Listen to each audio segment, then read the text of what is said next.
2024 notification வந்துருச்சா? SBIல 15,000க்கு மேல vacancy வரப்போறதா சொல்லிருக்காங்க. அதெல்லாம் உண்மையா? சோ அதெல்லாம் உண்மையான்னு தெரிஞ்சுக்க இந்த வீடியோவை தொடர்ந்து பாருங்க. சோ மே 12th நடந்த ஒரு பிரஸ் மீட்ல SBIயோட சேர்மனான தினேஷ் காரா தான் அனௌன்ஸ் பண்ணிருக்காரு. என்ன அனௌன்ஸ் பண்ணிருக்காருன்னு பாத்தீங்க அப்படின்னா 23 to 25 இந்த பினான்சியல் இயர்ல பார்த்தோம் அப்படின்னா SBIல 15,000 வேகன்சி வந்து எடுக்க போறதா சொல்லியிருக்காங்க.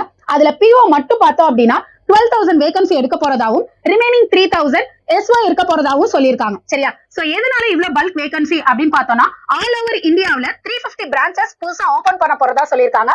அதனால இவ்வளவு பல்க் வேகன்சி விட போறாங்க. அண்ட் இது வந்துட்டு ஆல்ரெடி எக்ஸாம் ப்ரிப்பேர் பண்ணவங்களாலும் சரி, இல்ல இப்பதான் நான் காலேஜ் முடிச்சிருக்கேன், எக்ஸாம் இப்பதான் ப்ரிப்பேர் பண்ண ஸ்டார்ட் பண்ண போறேன் அப்படின்ற ஃப்ரெஷர்ஸா இருந்தாலும் சரி, இது ஒரு நல்ல ஆப்பர்ச்சுனிட்டி.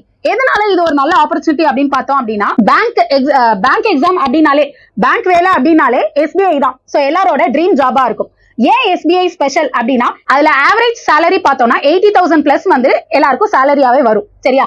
சோ எக்ஸாம் ப்ரிப்பேர் பண்ணிட்டு இருக்கவங்களுக்கு இது ஒரு நல்ல ஆப்பர்ச்சுனிட்டி.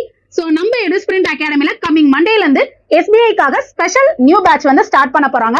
அண்ட் அதுக்கான ஸ்காலர்ஷிப் டெஸ்டும் இப்ப போயிட்டு இருக்கு. சோ எல்லாருமே மறக்காம வந்து அதை யூட்டிலைஸ் பண்ணிக்கோங்க. 2024ல நீங்களும் ஒரு வங்கி அதிகாரியா ஆகிறதுக்காக எங்களுடைய வாழ்த்துக்கள்.